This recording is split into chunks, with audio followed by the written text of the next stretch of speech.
Wow, oh my god, this is so crazy. Is there a fire alarm going off? Anyway, this is crazy. I feel like I haven't seen you in almost 3 years? What? It's so good to see you again, and I'm here. I come bearing gifts. I read 8 books, so these plus 1. I read 8 books in January and February. Let's talk about that. Hello. So, hey, hi. How's it going? Yeah, so it turns out I am still alive, even after not uploading for over 2 years. It's almost been 3. I have decided that I still want to make content on this godforsaken website, and it took me a while to kind of like figure out what I wanted to do. And I've decided that I'm at least going to start with doing some book reviews. I've got into reading a lot over the last year.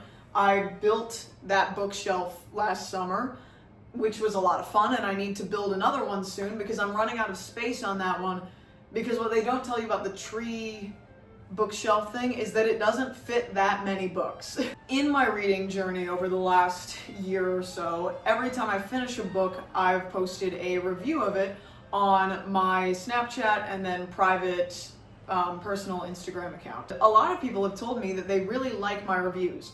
And so I've then decided that, wow, if a lot of people of my friends like it, that means that I need to share it with everybody in the world. So that's what this is.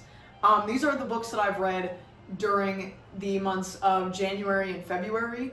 I have a goal to read 52 books this year, and I thought, what better to do than to bring you all along with me on that journey. The first book that I read this year was Stolen Tongues. I read it while we were in Florida for a training trip, and at first I liked it. Like, as I was going through it, the prologue is incredible. The general premise is that there is a couple spending their honeymoon up in a cabin in the mountains, and something is up there with them and can mimic voices and also follows them back in a kind of spiritual sense back to their home. And so the husband then goes up again to try to figure out what's going on and defeat said creature. I have always loved horror that takes place in an isolated setting like the mountains and the woods and the forest. I think that this came from when I was little. My dad read me Little House in the Big Woods as part of the Little House in the Prairie series. And my favorite scene that I would have him read to me over and over and over again was when the grandfather was being chased through the woods by a panther, because at first he heard it and he thought that it was a woman screaming, and so he went out into the forest only to realize that it was a panther, and the panther chased him back to his house. And the whole time, he was on his horse going through the forest and the panther was in the trees chasing him from above. That kind of horror is my jam. I've loved it ever since I have been literate. And so when I started this, I thought that it was really, really great. I only rated this book 3 stars, and that's because you can tell that this author is still very new to writing long-form horror. I know that this started out as a Reddit no sleep. I first heard it when the Dark Somnium did a reading of it, which I loved. Something that I find a little bit strange is that he used his own name for the main character in the book. I've never really seen an author do that before, and he never really explained why he did that.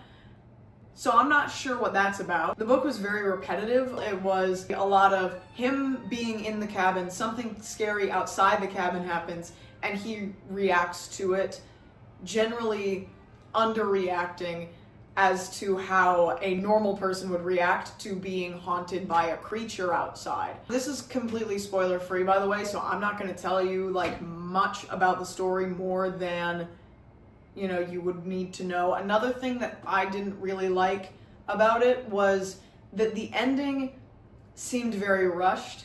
When the creature in the end was defeated, I was sat thinking, that's it? that's all it takes. After taking an entire novel and having this creature having killed multiple people, for it to just take what it took to defeat the creature in the end, that seemed very underwhelming. It seemed like he didn't really think through a lot of the lore that we would need to know. I'm gonna come back to this later in this video, but when you're dealing with cosmic horror like this, cosmic horror, this is the definition of cosmic horror, by the way. I took a horror literature class, so I know what I'm talking about when I say this. Cosmic horror works because the incomprehensible is left up to the audience to decide, but there is still a known motive for why the incomprehensible thing is doing what it's doing. There's a balance when you're trying to write cosmic horror and achieve a successful cosmic horror creature, where you have to balance the incomprehensible aspect of a creature that is like too much for the human mind to understand or should not ever see, with also the knowledge of why this entity does what it does. Whether that is because that entity views humankind as insignificant, whether that entity views humankind as food, there has to be some reason for why an entity chooses its victims, even if that entity is incomprehensible or is never fully revealed appearance-wise to the audience. For it to just be, yeah, we don't really know what it is and we don't really know why it did what it did the entire movie. We don't know why it picked Faye as its victim. That to me just seems like lazy writing. And the more that I talk about it, the more that I realize that I didn't like the book, but I had fun reading it. So it at least achieved that aspect where I was like, when I was reading it, I was having a good time. So yeah, moving on. Oh boy. Deep End by Ali Hazelwood. This is, and I'm gonna say this with so much hatred in my heart, this is the worst book I've ever read. Jesus, where to begin? First of all, the writing was bad. Like, it wasn't bad romance novel, like fun bad. It was just bad. Not once through the entire book did I get a sense that the characters cared about anything that was happening within the story, whether that be really about each other, about their interests, about anything. I did not get a sense that they cared. And so at that point, I'm thinking to myself, why should I care? It doesn't even seem like these people care about what they're doing. Second of all, the romance was awkward the whole time. Like, it wasn't even like forbidden romance where they're sneaking around or anything like that. Because the main character, Scarlett, she got together with her teammate's ex-boyfriend. Let me start over. God, I hate this book. The main character in this book, her name is Scarlett. She's a diver for the Stanford swimming and diving team. Her love interest in this book, his name is Lucas. He's a swimmer for the Stanford swimming and diving team. He's her diving teammate's ex-boyfriend. And so it's just awkward the entire time because Lucas and the teammate, her name is Penn, they haven't told anybody that they've broken up except for Scarlett. And she's with Lucas, and everybody thinks that Lucas and Penn are still together. And so they're sneaking around for no reason other than the fact that Penn and Lucas just haven't come out about breaking up. The whole book is awkward. It's just painful to read. We all know that I'm a diver. We know this, all right? I have plenty of videos and plenty of content on my other social medias that make this very, very clear. No one is forgetting that I do diving and have done diving for 14 years this year. This was almost worse than diving in. And we know what I thought about diving in. The university for me comes right after the City Springwood finals. The top 5 divers will go, and you'll be up against the best in the state. You eat, breathe, and sleep on that platform until the Olympic trials. You're telling me? Oh my God, all of these sticky notes on here, those are all diving errors. I gave up halfway through because I just got tired of reading it. I think one of my biggest complaints with this book is that all of the diving errors in here could have been solved by having one conversation with a diver before publishing. That could have saved this book for me. Yes, it still wouldn't have been great if the author, Ali Hazelwood, who, by the way, we all know is famous. I know you're famous, Ali Hazelwood. I know you are. If she would have just had a conversation with a diver to understand what a mental block consists of. Don't even get me started with how poorly the mental block was written. That could have saved this book. Why that pisses me off so much is because in the book, the main character states how diving is underrepresented, underfunded, and underspectated. And so, if you know that, don't you want to make the representation in your book about the underrepresented sports community accurate at all? I filmed myself reading this book from like page 176 forward. So I have like 8 hours of footage of me reading this book. I don't know if it will ever see the light of day. It might. Some of these errors in here are just egregious. And then Scarlett just seems apathetic the whole time, which in my book is the worst thing that you can be. Especially in a sport like diving, you can't afford to be apathetic. That's how you die or hate yourself. Reading this was truly its own kind of hell. I need to show you something. So in this book, the main character Scarlett has a mental block for her inward 2.5 pike, I'm assuming, on 10 meter. The only reason I have to assume is because the author barely ever states what dive a diver is doing and is only like, it's an inward dive. What kind of inward dive? Are we talking just inward dive? Are we talking inward 1.5? Are we talking inward 2.5? There's no specification. It drives me nuts. Anyways, she has a mental block on her inward 2.5 pike on 10 meter because she hit her feet on the platform or something. I don't know. This was the list of injuries that she got from this dive, which I don't know how you get all of those. This is an inward 2.5 pike, right? This is me doing my inward 2.5 pike on 10 meter at Big Tens this year. That's what that looks like. This is what it looks like to die on a 405B. Okay, so with that being what it looks like to die on a 405B and this being her list of injuries, my confusion here is how can she sustain these injuries when I'm assuming that something like this is what happened? Because it never says what exactly happened. It just says that she had something happen, sustained these injuries, and then got out of the pool. This is an unrealistic list of injuries for anything that would happen with this dive. For these injuries to happen, you would need to land wrong vertically. For these injuries to happen, you would need to land completely horizontally flat. And for this injury to happen, maybe you roll your ankle on the takeoff? I'm just so confused. Hey all, this is editor Ryan. I just wanted to mention that I forgot to talk about the ruptured eardrum injury, which I can understand why I forgot it, because the only way that you would realistically rupture an eardrum on a dive is you would have to land sideways, like on the side of your head, and I cannot see how you could do that on an inward 2.5 pike. That just seems impossible to me. So, yeah. I can see why I forgot to mention that, because it's crazy.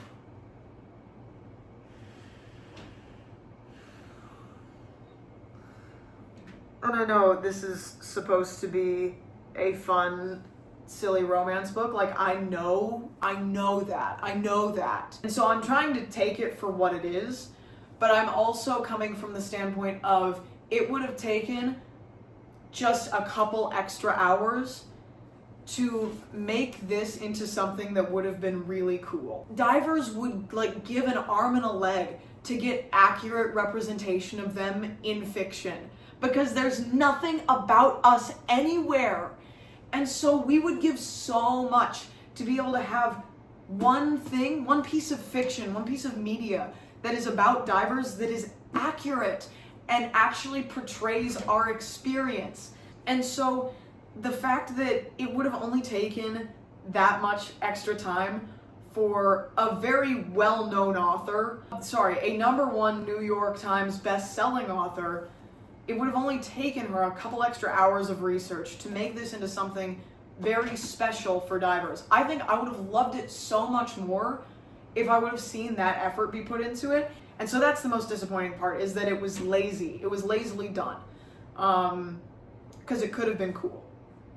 Next, I don't have this book with me because I lent it to my mom. I'm now going to talk about my first 5-star review of this video, Supermassive. I loved this book so much. I had such a great time reading it. I devoured it in 2 hours. This is the video of me speeding right on through it. It was fantastic. It is a nonfiction novel about supermassive black holes and what they are, how we maybe think that they came to be. The fun part about it is that we don't know. I love space so much. As I've said in a Minecraft video that I made before, I almost went into astrophysics. I honestly would be willing to go back to school after I'm done with my current education and get a bachelor's in astrophysics or astronomy, because I think that space is just so cool. I had such a fun time reading this.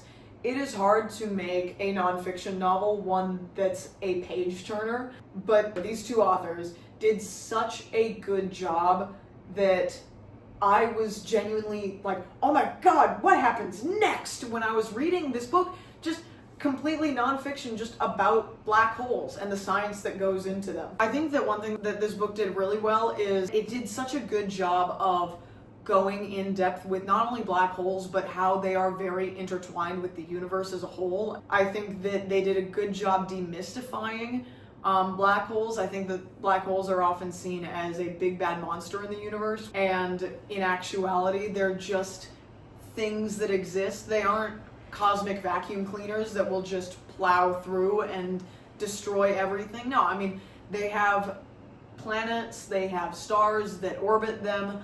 The only time that something will go into a black hole and not come back out is when it passes the event horizon. And it just did a great job of explaining that, explaining how light can be trapped in a black hole when there is nothing faster than the speed of light. There were points where I thought that the authors were going off on an unrelated astrophysics or physics tangent or cosmology tangent, but every single time they managed to bring that back around to how what they were talking about related to black holes. Just fantastic read, and definitely one that I would recommend to anybody interested in space, interested in black holes. Again, it was an entertaining nonfiction read, which I feel like that's hard to find sometimes. Next, alrighty, this is another nonfiction space read. This is Titan Unveiled, which is about the Huygens and Cassini spacecrafts that went to go and evaluate Saturn and Titan. I'm rating this book a 3 out of 5 because I expected a lot more of it to be about Titan itself, and it was more about the space probes than it was about the moon. As you can see in that video of me reading Supermassive, I have a Titan poster right on that wall over there, and it is a poster of a map of Titan with all of the geographic locations named. I was really interested in learning more about the moon, its atmospheric concentration, the lakes and oceans, because it has surface level lakes and oceans. I expected just a little bit more of that, and I felt like it kind of dragged on a bit with the descriptions about the space probes and all of that. I feel like that could have been shortened down a bit, and more information actually about Titan could have been added. But the authors, they were good writers. They were good writers. It just didn't have the kind of electric push to it as Supermassive did. It had fun pictures. Look. Oh, glare. Look at that. I love it when science books give me a part in the middle where I can look at pictures. Isn't that so cool? There's Titan up there, the little orange dot. It's just such a cool location, and I think that if we talked a bit more about the theoretical science behind Titan, like how life could potentially exist in the oceans of Titan, stuff like that, I think that that could have really strengthened this book and just added a bit of that zhuzh where it felt like it kind of dragged on a bit with some of the probe science. I had a good time reading it. It just felt a little bit long at points. Next. All right, this is my other 5-star rating from this read, and that is On Writing by Stephen King. What a phenomenal book about writing. I really enjoyed this. Since I love my books and I want to keep my books with me forever and ever and ever, and yeah, I'm evil. I dog-ear my pages to come back to them. So I dog-eared a lot of pages, and then I put a sticky note on the one page that I really liked because he talked about writing as a method of telepathy, and I just thought that was so cool and such a fun and unique way to describe writing. He was talking about how he doesn't have to explain something in excruciating, realistic detail for us to get a perfect picture of what he was trying to get us to see. And he's like, that's telepathy right there. I have a picture in my brain and I don't even have to describe the whole thing for you to see that picture in your brain too. I'm like, that's so cool. And Stephen King is just a great author. I mean, he's a great writer. When he first started to describe his childhood at the very beginning from like his earliest memories, I thought, oh my God, I want to read about writing. I don't really care that much. But the speed at which he got me to care just shows how good of an author he is. He included in this book so many valuable pieces of advice that I now am going to use for myself as a writer, because I love creative writing. Even if I don't publish any of it, I love doing it as a hobby. I also am an avid journaler, and I want to make my journals like very good first-person narratives. And so just seeing how he describes what he looks for in a book, what he does in his process of writing, it's just incredibly valuable information and explained in a way that doesn't feel like he's just talking out of his ass. It doesn't feel like he's just saying words to say them. It feels like concrete advice that is applicable to writers who want to tell a story.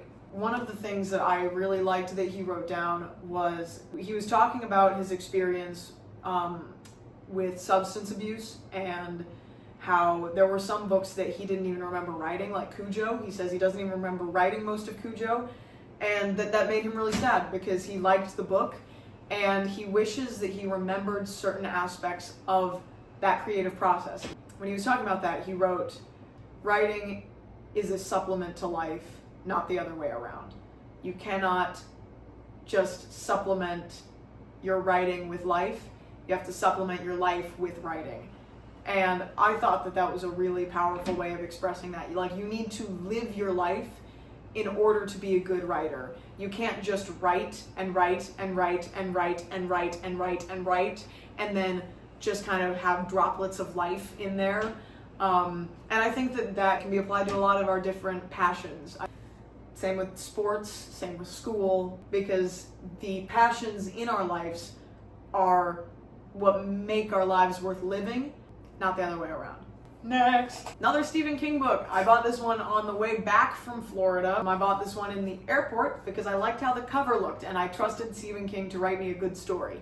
And boy did he deliver. This one is about a boy turned man. I need a drink of water. Guys, I'm out of Diet Coke. This is really bad for me. I don't care if there's chemicals in the tap water that are turning the frogs gay or whatever. I needed water bad. Anyways.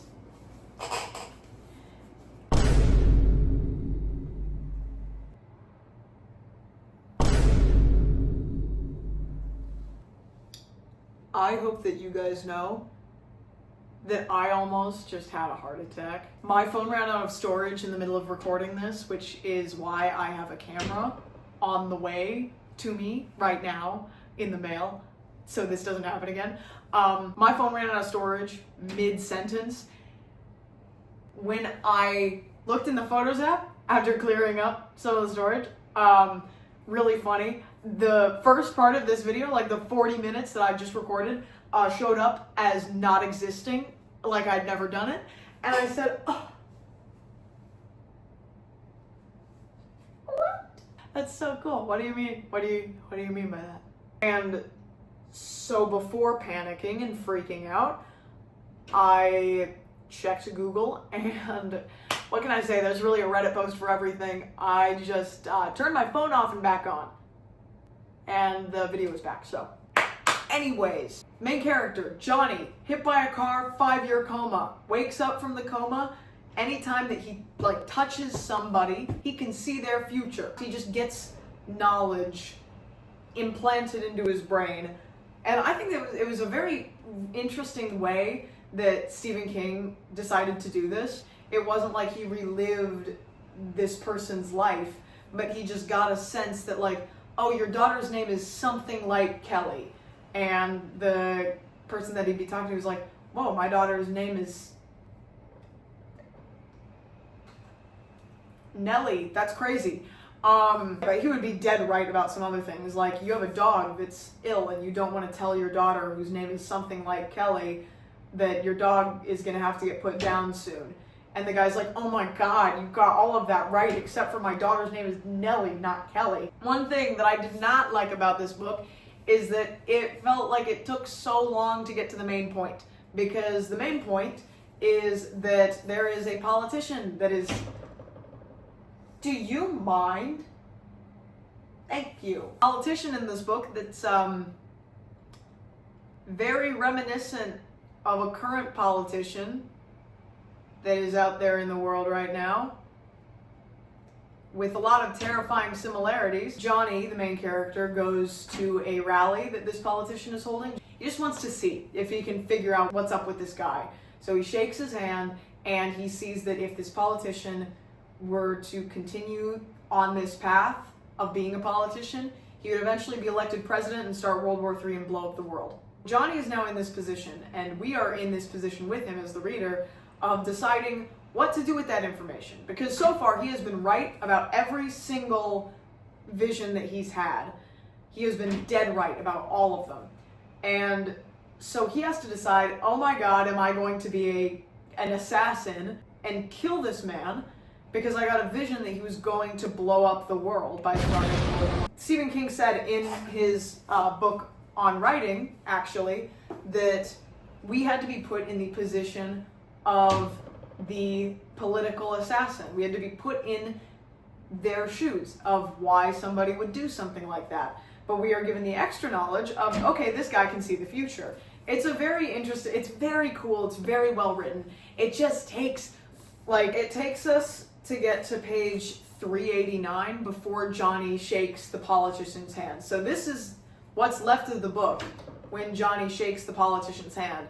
This is all build up to this, which I will say, the build up was very well written. I felt like I was in it when we got to the point where it was actually really, really important. And there were other things that Johnny did throughout the book that were important later to his decision to be a political assassin. There were some parts that I feel like we could have, gotten through just a tiny bit faster. That's why I give this book a 4 out of 5 stars instead of a 5 out of 5 stars. But of course, Stephen King is an incredible author. He's one of the best authors I've ever read when it comes to characterization. Everybody in his books feels real. And so, yeah, great read. I highly recommend it. You just have to be prepared to, it just takes a while to kind of get to the meat and potatoes, but that is how a lot of Stephen King's books are. But highly recommend. Okay, next. This is The Terror. This was really fun to read and really interesting. I have been a horror reader for over a decade. I started reading Dean Koontz when I was 9. My mom would listen to horror novels in the car, and I started paying attention and thinking, wow, these are awesome. Because, oh my God. Sorry, side tangent here. I hated the boring realistic fiction novels that they gave us in school, in elementary school. God, made me want to tear my eyes out because I'm like, where's the stakes? Give me a murder, give me a death, give me something that's happening, give me a creature to run from or to fight. I need something more. And so when I started listening to horror, I was like, this is what I've been looking for. So I'm a veteran. I read horror because I enjoy reading horror. I think that it is fun to deconstruct the themes. Like I said, I took a horror lit class. I still keep in contact with the teacher from that class. And I got to be a guest lecturer for horror lit last spring. As you can tell, I'm like very invested in the themes of why we tell horror stories. I'm not scared by horror much anymore.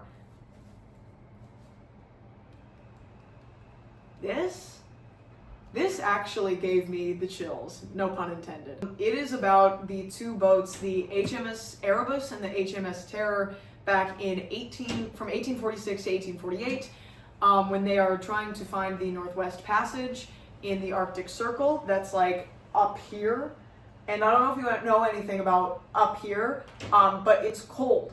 So while they're up there, they get stuck in the ice. For 2 years, the ice doesn't thaw. Because every summer, the ice is supposed to thaw at least enough to get through the ice, but for 2 years in a row, the ice didn't thaw. And half of the supplies are spoiled, and there is a creature on the ice. Now, there are two monsters in this book. The first monster is the cold itself. The conditions of the Arctic in the 1800s, when you just had a wooden boat and then coal to steam hot water as heating throughout the boat, the warmest parts of the boat were barely above freezing because the outsides of the boat were like -70. That's terrifying. One of the scenes described in this book was one of the characters taking his gloves off to write something down and then forgetting to put his gloves back on before grabbing a telescope to look through it. And then it got stuck to his hand. When he tore it off, it took swaths of skin off of his hand. Oh my God, the cold that these people experienced. Because this is historic fiction. These expeditions happened. And the Arctic is its own character with how violent and vicious it is. Just incredible portrayal of the brutality of winter in the Arctic Circle. Second creature is the thing on the ice, and oh my God, I loved this concept, especially the fact that the characters throughout the book, they just called it the thing on the ice. Beautiful. I talked about this at the beginning of the video. This is me coming back to it. They never describe what the thing on the ice looks like. They say that it vaguely looks like a polar bear, but that's it. They're like, it looks kind of like a polar bear when we see it. We know that it's white, but there's something wrong about it that doesn't look like a polar bear. It is so much, can you shut up? It is so much bigger than a polar bear. It is so much more powerful than a polar bear. It disappears with the fog. Oh my God. Awesome. There's a scene where it's night, because that's another thing. There is the 24-hour darkness in the Arctic during winter because the sun doesn't come up. So they are in the dark all the time, and that is another aspect. Oh, baby. There's one scene where one of the characters is being chased by the thing on the ice, and he's climbing up like this part of the ship. He's climbing it in the dark, in the fog. He can't see anything. The only way that he doesn't die is that he has 40 years of experience being on ships. It's describing this thing chasing him up these masts, or up the, I know that it's not right. Whoa! Chasing him up the ship, and he just takes these blind leaps in the dark because he can't see anything, but he knows that ropes will be there if he jumps and reaches, that he'll eventually hit a rope and grab onto it. And the writing of the suspense is incredible. And then while he is slowly losing articles of clothing in this violent chase scene, there's a point where he swings past the mainmast and the creature is like holding onto the mainmast with one of its paws and then swiping out with another. He says that he can feel the claws barely miss his back. And he knows the ship so well that he knows that when he's swinging, he is approximately 16 feet from the mainmast, meaning that the wingspan of this thing on the ice is at least 16 feet. That's massive. Divers have a very unique understanding of how long 16 feet is, or just like how much space, like feet, is. 16 feet, you hear that and you're like, okay, 16 feet, that's nothing. This is about 16 feet. That's huge. And that's the wingspan. It is so well written. Ugh.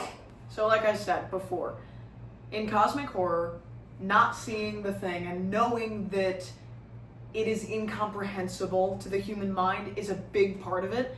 But then, by the end of the book, we are given an explanation as to why this thing functions the way that it does. So we are not left completely in the dark without a narrative answer, but we are also left not knowing what exactly it looks like, leaving it up to our own imagination for what the true horror of this thing is. So that's something that claps all around. Horror aspect of this book, just phenomenal. Now, there's a reason why I didn't give it 5 stars. And you may think that it might have something to do with it being nearly 800 pages.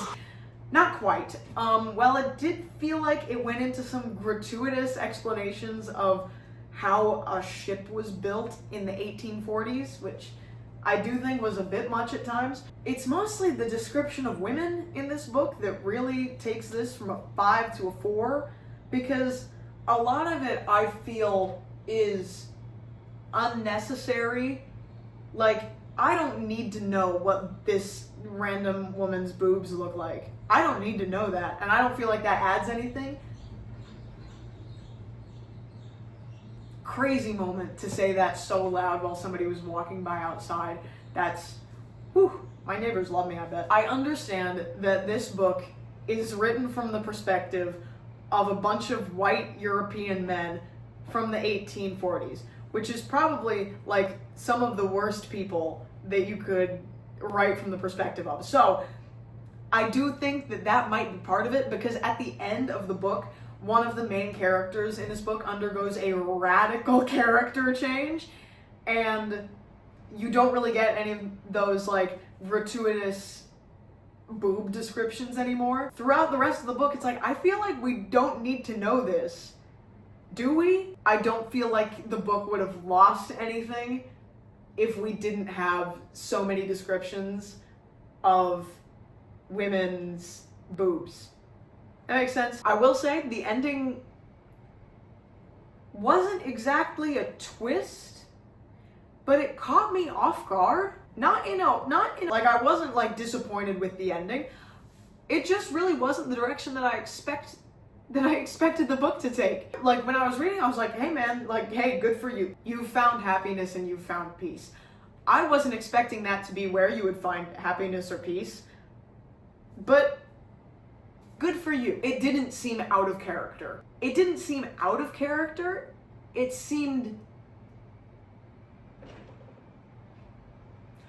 just was unexpected, because I was kind of wondering how the author was going to wrap it up from the point that we were at, because I'm like, hey man, it looks pretty bleak out here. Where are we going to take this? He certainly took it in a direction that ended well for those involved. So yeah, great book. I loved it. I read this at Big Tens, well, in between rounds, because there's like 60 people per event, and so each round takes like 30 minutes. So between each dive, I would just pop down by my bag and I'd just sit and I'd read this between dives. And so, great thing to do between rounds to keep me off my phone. Yeah. Next book. All right, my final book here is one called The Precipice. This was a well-written book. I can't say that I enjoyed the process of reading it. This book is about every single way that humanity could reach an existential extinction event. And the odds of us doing it are 1 out of 6. And I didn't really like thinking about that for 300 some pages. It goes through our risks of least likely to most likely, with least likely being cosmic events such as like meteors and black holes and quasars and stuff like that. And then our most likely being things like nuclear war and climate change and epidemics. This was actually written right before the COVID-19 pandemic. This was written, I think, in 2019. It was very interesting to read about the risk of a pandemic that was like man-made or came from a lab that we were using to like study viruses and stuff like that. Knowing that this came out right before the pandemic, and I'm really wondering if the author wishes he would have waited a year to release this so he could have included stuff about the pandemic in it. So the book was very well written, and I think that it included a lot of important things like how we can stop ourselves from going into an extinction event. A lot of times I read books at night before bed, and this was one that I couldn't read at night before bed. So if you're looking for a book to read at night before bed, I would not recommend this one. I tell myself, control your controllables, and if this is not a controllable, then I can't afford to be anxious about it. This is anxiety personified when it comes to uncontrollable events, or at least events that are incredibly hard to control, because it's usually the people that are in power in this world that are making decisions that can control these events. I prefer fictional horror that is a representation of the horrors of our world. I don't like to be sat down and looked in the eye and said, we have a 1 in 6 chance of causing an extinction event.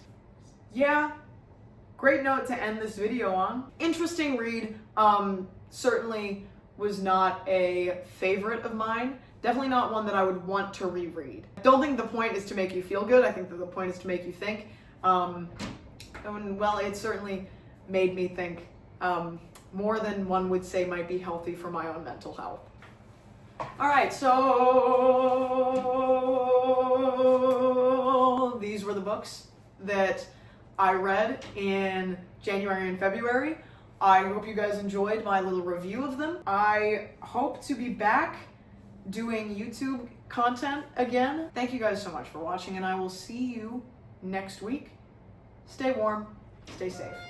Bye.